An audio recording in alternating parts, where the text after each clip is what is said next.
2,000 years later.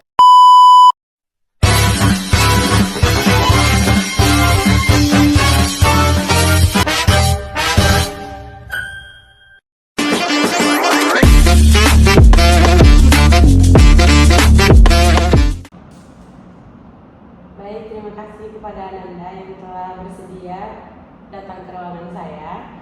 Sebelumnya, sebelum kita mulai sesi konseling kita hari ini, alangkah baik kita berdoa terlebih dahulu. Berdoa dimulai. Berdoa selesai. Baik, Ananda, sebelumnya karena Ibu belum kenal kepada Ananda, kami kita berkenalan terlebih dahulu. Dimulai dari Ibu. Nama Ibu Fajra Wali Hasim. Ananda bisa panggil Ibu Fajra. Baik, nama saya Istobo. Harus dipanggil adik Mas Ibu. Berarti biasanya panggilnya Adikna. Oke. Baik, Adikna, apakah sebelumnya Adikna pernah mengikuti konseling? Belum pernah sama sekali. Belum pernah. Baik, Ibu akan menjelaskan apa itu konseling. Konseling adalah dua orang yang berhadapan seperti Ibu dan Ananda. Ibu sebagai konselor dan Ananda sebagai kliennya. Di sini kita akan membahas permasalahan yang mengganggu keseharian Ananda, baik dalam kehidupan sehari-hari maupun tidur Anda terganggu seperti itu.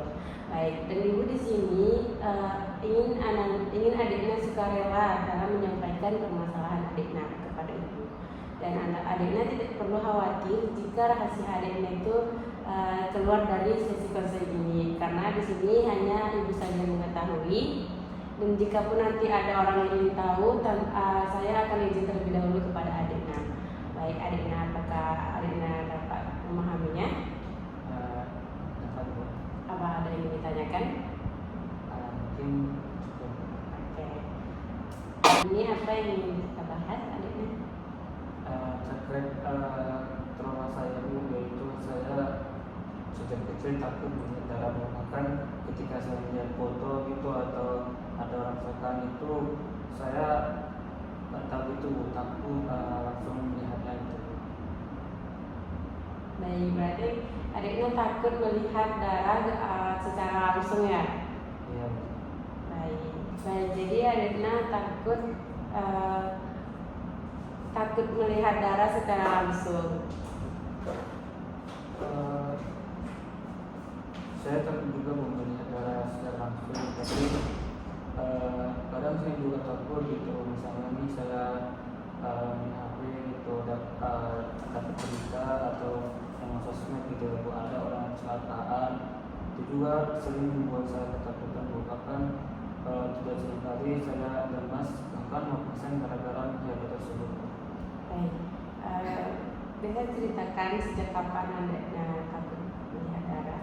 Terima kasih Bu. Jadi saya takut darah itu mulai dari mungkin saya itu SD ya Bu. Sejak itu saya bersama teman-teman saya biasalah anak kecil gitu kan Bu. Jadi bermain ke sungai, naik sepeda itu Bu. Sama-sama gitu.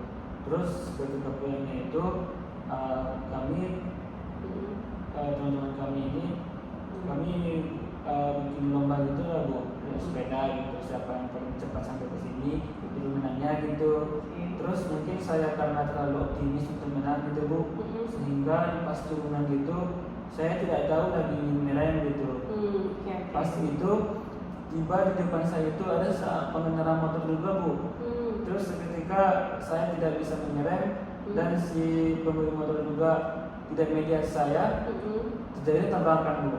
Tabrakan kami Bu. Dari situ saya tidak sadar lagi apa yang saya tidak bisa menggerakkan barang saya gitu Bu, langsung lemes ke jalan Bu. Terus ketika saya duduk, saya melihat darah saya melihat kaki saya sudah banyak darah Bu. Bahkan sampai sekarang bekasnya itu masih ada Bu. Jadi dari situlah Bu munculnya mungkin trauma saya tentang darah Bu. Dari situ saya tidak berani lagi untuk melihat darah Bu. Bahkan melihat foto orang kecelakaan gitu Bu, darah itu saya langsung lemas gitu. Jadi jadi pengalaman tersebut yang membuat Adikna tidak merasa trauma sampai sekarang. Iya Bu, dari pengalaman tersebut sampai sekarang saya takut Bu untuk melihat darah. Bahkan kadang teman saya juga pernah kecelakaan kami Bu. Waktu saya S1 di Padang ini Bu, kan kami pernah kecelakaan itu di daerah Surabaya Bu. Iya. Itu ketika itu saya juga terjadi kedua kalinya Bu, tapi ini tangan saya yang berdarah. Terus pas kecelakaan itu Bu, karena saya melihat dari itu Bu, jadi saya lemas gitu mau pingsan Bu. Makanya saya nggak bisa untuk menolong teman saya yang sudah pingsan Bu. Oke. Baik. Untuk apa yang biasanya adik Ina rasakan saat melihat darah? Biasanya kalau saya melihat darah itu Bu, jantung saya itu kayak bergetar gitu, deg-deg gitu Bu. Gimana bilangnya Bu? Dan mungkin itu juga sebut lemas gitu, mau pingsan, pokoknya mau menghindari darah itu lah Bu intinya. Ada rasa gelisah? Ada juga sih Bu. Oke, apakah ketakutan ini mengganggu aktivitas keseharian adiknya? Sangat-sangat mengganggu Bu. Karena kalau saya dapat berita gitu, kalau dapat info gitu kecelakaan gitu orang itu, saya langsung lemas, bisa juga sih Bu. Pokoknya nggak menghindarlah dari situ Bu. Atau adalah nanti kecelakaan itu, pokoknya saya nggak mau ikut campur lah, yang ada yang saya ingin menolong. Tapi karena ada darah gitu Bu, jadi saya tidak berani lagi untuk menolongnya. Oke.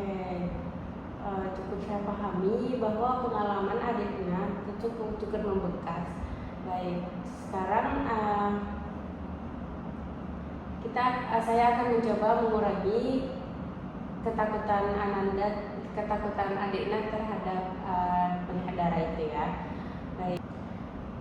Baik, sebelum kita melakukan tekniknya, alangkah baiknya kita melakukan teknik relaksi dulu ya adiknya.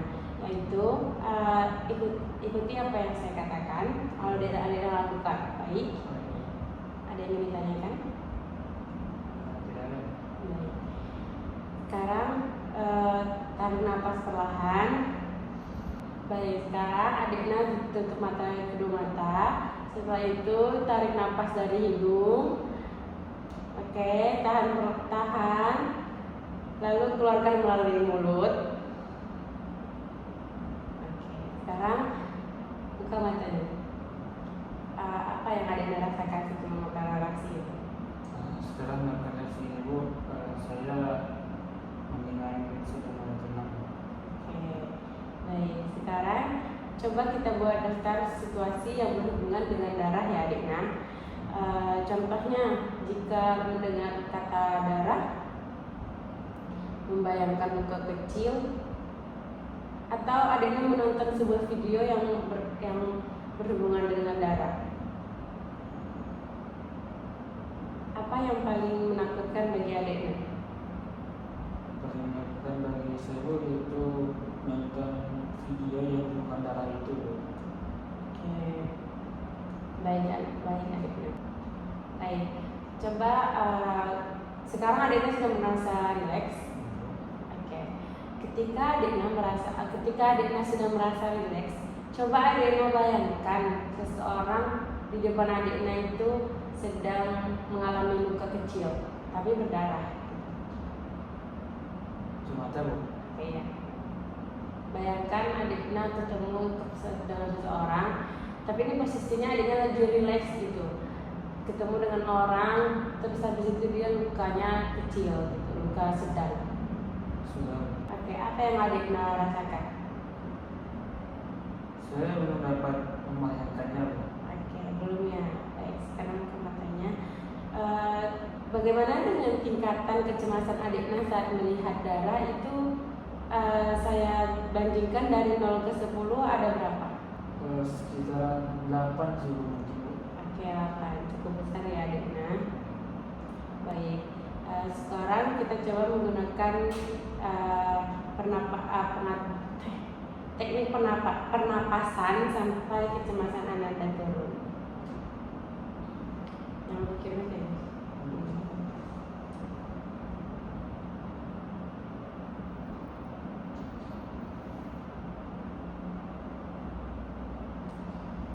Baik, adiknya kita akan melakukan teknik NLP yang dimana tujuannya untuk melatih ulang otak adiknya agar tidak langsung panik saat melihat darah.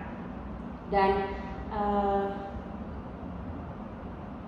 sekarang coba adiknya tutup mata, mengambil napas, keluarkan dari mulut. Bagus. Sekarang bayangkan adiknya sedang berjalan masuk ke sebuah bioskop yang kosong. Adiknya di sana sendirian. Adiknya memilih duduk di kursi penonton bagian tengah yang paling nyaman. Dan di depan adiknya ada layar yang besar. Tapi saat ini layarnya masih mati. Masih berwarna abu-abu. Dapat dibayangkan adiknya? Belum, Bu. Oke, kita coba lagi ya. Bayangkan adiknya masuk ke sebuah bioskop dan di sana adiknya sendirian. Adiknya mengambil tempat duduk di bagian tengah. Dan di sana ada layar bioskop yang cukup besar. Tapi saat itu layarnya masih abu-abu dan kosong. Dapat dibayangkan? Sudah, Bu. Bagus. Lalu bayangkan pikiranmu keluar dari tubuhmu yang sedang duduk itu.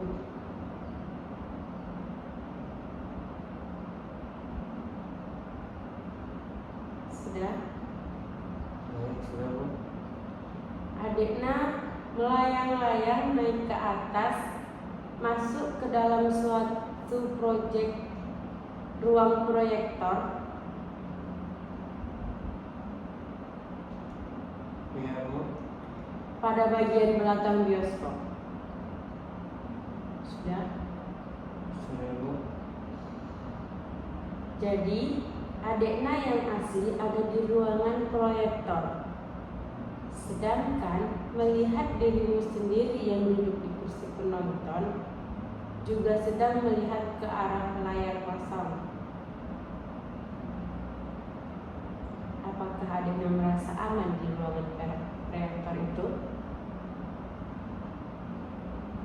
Saya merasakan sedikit tenang, Bu. Agak aneh tapi saya merasa aman. Agak aneh sih, Bu. Cuman dari situ saya mendapatkan ketenangan sedikit, Bu. Baik, bagus sekali adiknya. Dari ruang proyektor yang aman itu, kamu memegang kendali penuh atas layarnya. Sekarang nyalakan proyektornya. Sudah, Bu. Di layar bioskop itu putar sebuah film hitam putih tentang momen di mana kamu merasa takut melihat darah. Sudah, Bu. Baik, ingat filmnya hitam putih. Baik, Bu. Tidak ada warna merah sama sekali. Putar film itu dari awal sebelum kamu melihat darah sampai film itu selesai dan kamu baik-baik saja. Agak lama jadi.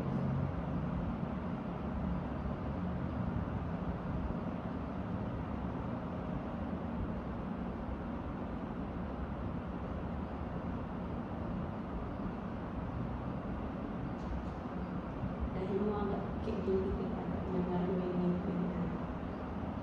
Pas ngomong oke, filmnya mulai berputar ke hitam putih kejadian pas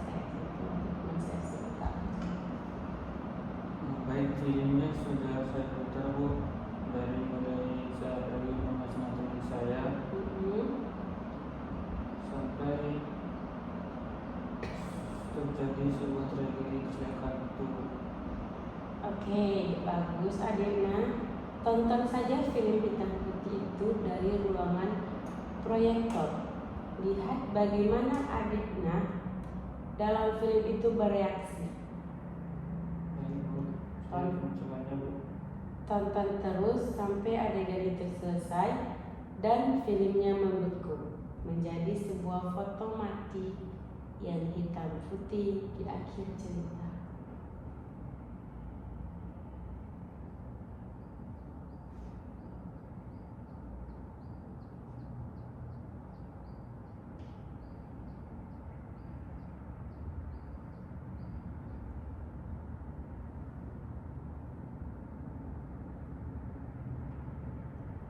Ibu sudah saya baca filmnya Bu dan sudah saya bagikan fotonya Bu. Baik, bagus Adikna. Sekarang bagian yang paling penting Adikna. Dalam hitungan ketiga, Ibu ingin Adikna melayang jatuh dari ruangan proyektor langsung ke dalam foto hitam putih di layar tersebut. Bisa dipahami? Baik, bisa Bu. Kamu masuk ke dalam dirimu di dalam film itu. 1, 2, 3. Napas dalam-dalam. Hembuskan perlahan dan buka mata Adikna.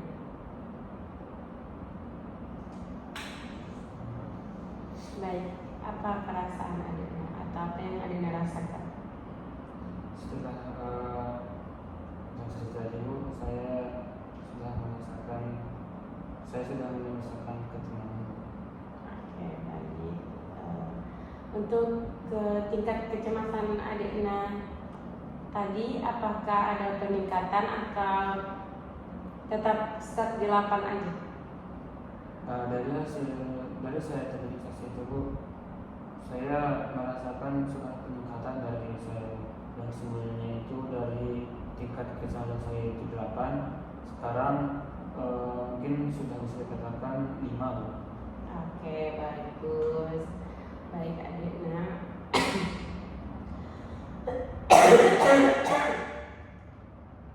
Siapa? Relax. Baik Adikna, hal tersebut tadi itu dapat membantu Adikna mengurangi kecemasan atau kegelisahan Adikna saat melihat darah. Baik Adikna, ketika Adikna ke kampus, lalu tanpa sengaja Adikna melihat teman ataupun ada seseorang gitu di perjalanan Adikna ke kampus itu, tangannya tergores gitu kan, pasti ada darahnya sedikit. Apa yang Adikna rasakan? Saya merasakan masih ada paniknya sih, cuman dari hasil kursus tadi, saya tingkat kecemasan atau tingkat kepanikan saya ketika itu sudah mulai berkurang Bu. Saya sudah mulai bisa mengkontrol begitu ya Bu, tingkat kecemasan saya. Oke, bagus banget Adikna. Baik Adikna, jika Adikna merasa gelisah atau panik saat melihat darah, Adikna bisa melakukan relaksi yang kita lakukan tadi, yaitu dengan cara tarik nafas perlahan dari hidung dan Adikna hembuskan perlahan melalui mulut. Baik Adikna, apakah Adikna dapat memahaminya? Saya dapat memahami. Baik, apa ada yang ditanyakan? Mungkin cukup Bu. Oke Adikna, terima kasih kepada Adikna yang telah sukarela dan terbuka kepada Ibu menceritakan masalah trauma yang mengganggu keseharian atau aktivitas Adikna. Baik, saya juga ucapkan terima kasih kepada Ibu karena dari hasil konsultasi ini saya bisa mengontrol trauma saya. Oke, baik Adikna.